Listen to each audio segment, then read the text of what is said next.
ਅਗਲੀ ਖਬਰ ਜਿਹੜੀ ਹਰਜੋਤ ਸਿੰਘ ਜੀ ਕਰਦੇ ਜਾਈਏ ਤਾਂ ਜਿਹੜੇ ਜ਼ੇਲੰਸਕੀ ਆ ਉਹਨਾਂ ਨੇ ਇਹ ਹੁਣ ਗੱਲ ਜਿਹੜਾ ਮੁੱਦਾ ਹੈ ਉਹ ਚੁੱਕਿਆ ਕਹਿੰਦੇ ਵੀ ਉਹਨਾਂ ਦੇ ਮੁਲਕ ਦੇ ਵਿੱਚ ਰੀਸੈਂਟਲੀ ਕਿੰਡਰਗਾਰਟਨ ਸਕੂਲ ਦੇ ਉੱਤੇ ਰਸ਼ੀਆ ਦੇ ਦੁਆਰਾ ਹਮਲਾ ਕੀਤਾ ਗਿਆ ਆ। ਉਹਨਾਂ ਨੇ ਉਸ ਦੇ ਉੱਤੇ ਅਟੈਕ ਕੀਤਾ ਆ। ਕਹਿੰਦੇ ਵੀ ਇਹ ਦਰਸਾਉਂਦਾ ਆ ਵੀ ਜਿਹੜਾ ਪੁਤਿਨ ਆ ਉਹ ਬਿਲਕੁਲ ਵੀ ਸੀਰੀਅਸ ਨਹੀਂ ਹੈਗਾ ਕਿਸੇ ਵੀ ਗੱਲਬਾਤ ਕਰਨ ਦੇ ਲਈ। ਸੋ ਇਹ ਜਿਹੜੀ ਸਿਚੁਏਸ਼ਨ ਇਸ ਟਾਈਮ ਉਸ ਦਾ ਜਿਹੜਾ ਸਾਹਮਣਾ ਆ ਉਹ ਕਰਨਾ ਪੈ ਰਿਹਾ ਆ। ਕੱਲ ਆਪਾਂ ਦੱਸਿਆ ਸੀਗਾ ਵੀ ਕਿਸ ਤਰੀਕੇ ਦੇ ਨਾਲ ਪਹਿਲੋਂ ਇਹ ਖਬਰ ਚੱਲ ਰਹੀ ਸੀਗੀ ਕੁਛ ਦਿਨ ਪਹਿਲਾਂ ਵੀ ਟਰੰਪ ਤੇ ਪੁਤਿਨ ਦੀ ਜਿਹੜੀ ਮੁਲਾਕਾਤ ਆ ਸਮਿਟ ਆ ਉਹ ਬੁਡਾਪੈਸਟ ਦੇ ਵਿੱਚ ਹੋ ਸਕਦੀ ਆ। ਪਰ ਕੱਲ ਵਾਈਟ ਹਾਊਸ ਨੇ ਕਲੀਅਰ ਕੀਤਾ ਸੀਗਾ ਵੀ ਉਹ ਮੀਟਿੰਗ ਜਿਹੜੀ ਉਹ ਨਹੀਂ ਹੋਣ ਜਾ ਰਹੀ। ਸੋ ਜ਼ੇਲੈਂਸਕੀ ਨੇ ਇਹ ਦਾਅਵਾ ਕੀਤਾ ਵੀ ਓਵਰਨਾਈਟ ਜਿਹੜਾ ਅਸਾਲਟ ਕੀਤਾ ਹੈ, ਹਮਲਾ ਕੀਤਾ ਗਿਆ ਰਸ਼ੀਆ ਦੇ ਦੁਆਰਾ।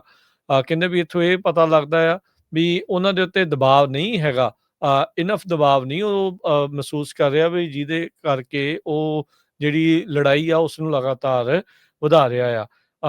ਬੀਤੇ ਵੀਕ ਦੇ ਵਿੱਚ ਜਦ ਹਰਜੋਤ ਸਿੰਘ ਜੀ ਇਹ ਇੱਥੇ ਪਹੁੰਚਿਆ ਸੀ ਤਾਂ ਇਹਨਾਂ ਨੇ ਟੋਮਾਹੌਕ ਮਿਜ਼ਾਈਲਸ ਦੀ ਮੰਗ ਕੀਤੀ ਸੀ ਜੋ ਕਿ ਹਾਲ ਦੀ ਘੜੀ ਨਹੀਂ ਦਿੱਤੀਆਂ ਗਈਆਂ ਟਰੰਪ ਹੋਣਾ ਦੇ ਦੁਆਰਾ ਜ਼ੇਲੈਂਸਕੀ ਨੂੰ। ਸੋ ਪੁਤਿਨ ਜਿਹੜਾ ਆ ਉਹ ਮੁਲਾਕਾਤ ਹੋ ਸਕਦੀ ਆ ਕਿ ਨਹੀਂ ਉਹਦੇ ਬਾਰੇ ਤਾਂ ਹੁਣ ਹਾਲ ਦੀ ਘੜੀ ਤਾਂ ਨਾ ਹੀ ਜਿਹੜੀ ਉਹ ਨਜ਼ਰ ਆ ਰਹੀ ਆ। ਸੋ ਇਹ ਲੜਾਈ ਕਿੱਦਾਂ ਰੁਕੂਗੀ, ਕਿਵੇਂ ਇਸ ਦੇ ਵਿੱਚ ਅੱਗੇ ਕਦਮ ਵਧਾਉਣਗੇ ਟਰੰਪ ਹੁਣੀ, ਇਹ ਦੇਖਣ ਵਾਲੀ ਗੱਲ ਆ।